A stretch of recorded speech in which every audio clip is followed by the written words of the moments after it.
I want to tell you a story about my best friend. Her name is Marie, and we go way back. We were born in the same hospital, if you can believe that. Went to the same schools when we were growing up. We shared everything from toothbrushes to dresses and more. I think I missed a slide there, but yeah, so Maria, she's really great, but sometimes she says some stuff that's not so nice to me. And when I told her that I was going to have this speech tonight, she kind of was like, it's great, but it's probably going to suck because you haven't prepared enough. And yeah, so this is her and I were like eating some ice cream together. She was the first to be like, you go girl, when I got my first big girl job. But you know about that thing, how she says that I was going to fail. It kind of sucks, and I don't know why I'm friends with her sometimes. But what if I told you, actually, that Marie was actually a compilation of just all the little thoughts that I think throughout the day, and that those nasty things that she said didn't come from another person, but they actually came from my own brain. See, our brains are literally hardwired to recognize threats and think negatively, but when we look for advice on how to break these negative systems and these negative thought patterns, we're just told, think positive. But the brain is not a light switch. And at Rowan Coaching, the coaching company that I work with, we believe that instead of thinking about positive thinking, you should think about possible thinking. Because when you understand how the brain works and you're able to shift from negative to possible, that's where the magic is going to happen. So I want you to think about yourself as a caveman. And if you're looking for food and you're really hungry and you notice this mushroom and your brain allows you to forget that this mushroom is poisonous, you die. But if your brain allows you to forget that that apple was delicious, you just miss out on a tasty treat. Our brains are more concerned with our survival than our happiness, right?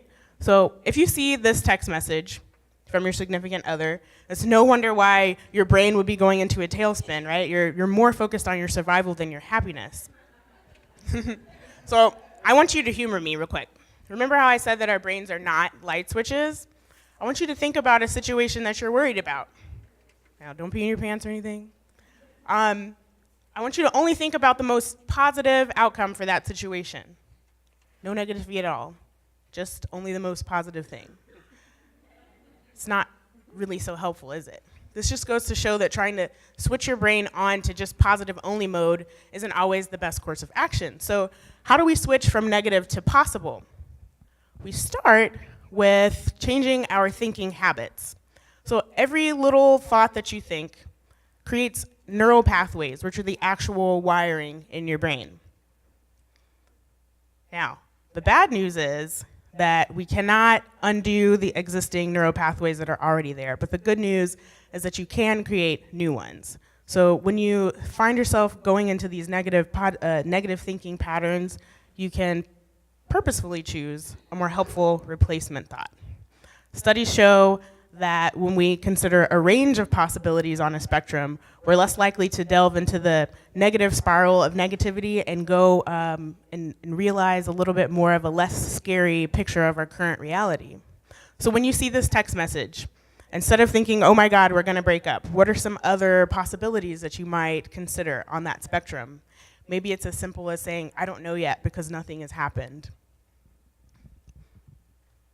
So when we consider a range of possibilities, even though we know that our minds are wired to recognize threats, it's going to be a lot easier for us to get the outcomes in life and work that we hope for.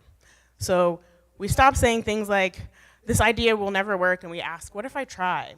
We stop saying, I don't have any friends, and just stop to consider that maybe I've been really busy and I haven't reached out to them. We stop saying, my speech is really gonna suck, and my hair is gonna look horrible, and my mouth will be dry.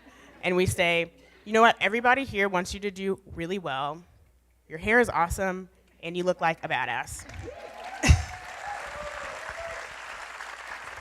And as for my best friend that I told you about, Marie, we've decided to, consider other possibilities other than just this when things get a little stressful, and I must say that things are a lot better between us. Thank you.